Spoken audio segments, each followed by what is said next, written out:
एवढंच करतो का तो? राशीत जाळतो का आपल्या पापाच्या? तर नाही.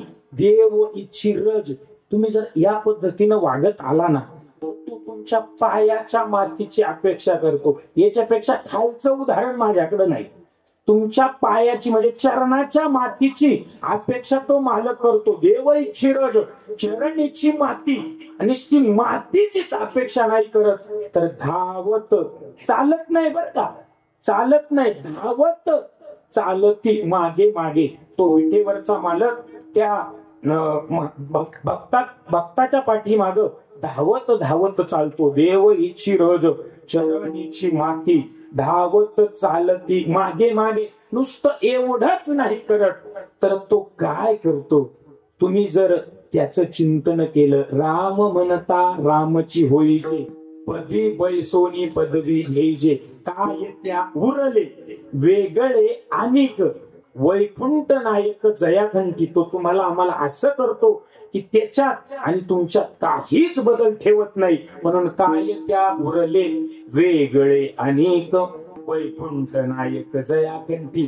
काहो श्री तुकोबाराया, एवढा खटाटोप कुठं जाऊन करायचा? हा काही साधक श्री तुकोबारायांना म्हणाले, काहो श्री तुकोबाराया, एवढा मोठा खटाटोप, कारण की आम्हाला दीन रजनी संसाराचा धंदा, दीन रजनी संसाराचा धंदा, शिव्यांचे पोवाडे.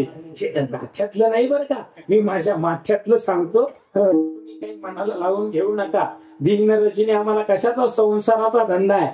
मग श्री तुकोबारायांना ते साधक म्हणाले, श्री तुकोबाराया, एवढा खटाटोप करायचा कुठे? श्री तुकोबाराय म्हणाले, तुका म्हणे देव भक्तांचा संगम, पंढरीच्या वारीला जा, पंढरीच्या वारीला जा. तिथं देव आहे, संत आहे आणि भक्तही आहे. या त्रिवेणी संगमात गेल्यानंतर हा सगळा खटाटोप आणि तुझा देहही पवित्र होईल. जेवढं पाठीमागं सांगितलं तेवढं सगळं तुझं या ठिकाणी होईल. त्या ठिकाणाचा पत्ता श्री तुकोबारायांनी शेवटच्या चरणामध्ये सांगितला. अशा झाल्या ठळक ठळक ठळक. काय बातम्या नाही हो, अभंगाचा भावार्थ. आता कोणी म्हणायला नको, वा तू अभंगाचा अर्थ सांगितला नाही, अभंग सोडवला नाही. आता चला, जिथपर्यंत आपल्याला पोहोचणं शक्य होईल तिथपर्यंत पोहोचू. असा झाला अभंगाचा सरळ भावार्थ. विठ्ठल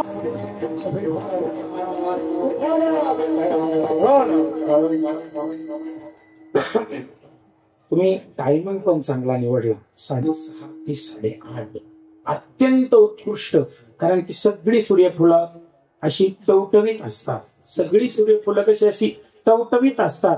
आणि एकदा का सूर्यफुलावरती मवा पडला की मग किती फवारणी केली, किती फवारणी केली, किती औषधं फवारली तरी ते सूर्यफूल मान अशी वर करत नाही. म्हणून टायमिंग पण चांगला निवडला. सगळेही श्रोते फ्रेश असतात आणि याच खऱ्या यांच्यासाठी हा टायमिंग चांगला आहे. ही ऐकायला येतात. ती खरं तर परमार्थात यांची गरज आहे. काय तुमचं वय झालं बाबा, तुम्ही कधी आचरण सोडून वागला नाही, कधी तुम्ही सरळ रेषेतून असं वाकरीकडे कुठे गेले नाही. तुम्हाला काय सांगावं? असं वागा, भजन करा.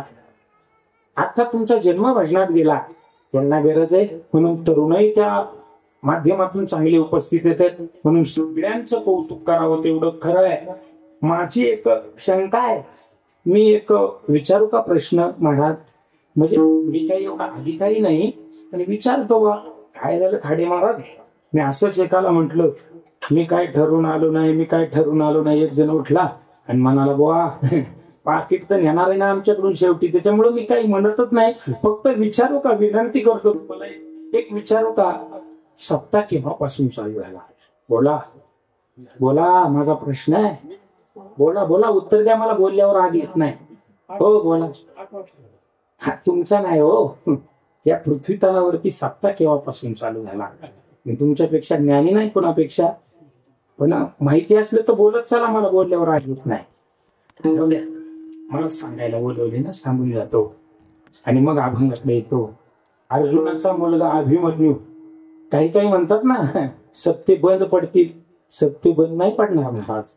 पंडूराजाचा मुलगा अर्जुन, अर्जुनाचा मुलगा अभिमन्यू, अर्जुनाचा मुलगा अभिमन्यू आणि अभिमन्यूचा मुलगा राजा परीक्षित. ज्यावेळी परीक्षितीला शाप दिला, तक्षक येऊन तुला दंश करून तुझा मृत्यू होणार, म्हणून त्या परीक्षितीनं स्वतःचा उद्धार व्हावा म्हणून 7 दिवसाच्या सप्त्याची योजना केली. तेव्हापासून या पृथ्वी तलावरती सप्ताह चालू झाला. मग आमच्या बाप दाद्यांनी सप्ताह चालू केलाय, तो कसा बंद होईल? बंद होऊच शकत नाही.